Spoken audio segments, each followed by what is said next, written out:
মাত্র 2 মিনিট 8 সেকেন্ডে মুড়িঘণ্ট রান্নার রেসিপিটা দেখে নিই। এখানে আমি গরম তেলের মধ্যে রসুন আর পেঁয়াজ বাটাটা দিয়ে দিচ্ছি। একটু ভালো করে ভাজা হয়ে গেলে এখন দিয়ে দিব মরিচের গুঁড়ি, হলুদের গুঁড়ি, তারপর জিরার গুঁড়া যেটা বলে ওইটা, লবণ দিয়ে দিয়েছিলাম এখানে। এগুলো একটু ভালো করে শুকনো ভেজে নিব তেলের মধ্যে।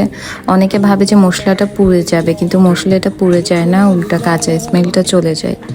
এখন পানি দিয়ে দিচ্ছি। পানি দিয়ে একটু কষানো হয়ে গেলে দিয়ে দিব এখানে মুগ ডাল, আর হচ্ছে যে 1 মুঠের মতো পোলাও চাল দিয়ে দিয়েছি আমি। যার ভালো লাগে দিয়ে দিবেন, আর না লাগলে স্কিপ করতে পারেন, প্রবলেম নেই। কিন্তু এটা দিলে রান্নাটা একটু মজা হয় আর সুন্দর একটা সুঘ্রাণ আসে।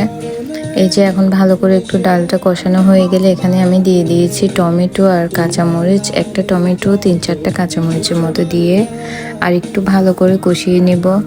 তারপর এখানে আমি অ্যাড করে দিব গরম পানি, যেটা আগে থেকে গরম করা ছিল। 3 মিনিট নাড়াচাড়া করার পর এখন এখানে ঝোল অ্যাড করে দিবেন আপনারা।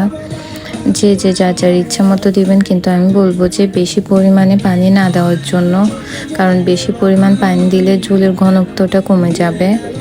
যখন ডালটা সিদ্ধ হয়ে যাবে তারপর এখানে একদম কড়া করে ভেজে রাখা মাছের মাথা ও লেজ দিয়ে দিব। দিয়ে দেওয়ার পর আপনারা অনেকে চাইলে মাথাটা এরকম গোটা রেখে দিতে পারেন, কিন্তু আমি বলবো যে এটা আপনি যত ভেঙে দিবেন টেস্টটা তত বেড়ে যাবে। মাছের মাথাটা সম্পূর্ণভাবে ভেঙে দিতে হবে, এই যে যেমনটা আমি দিচ্ছি এখানে।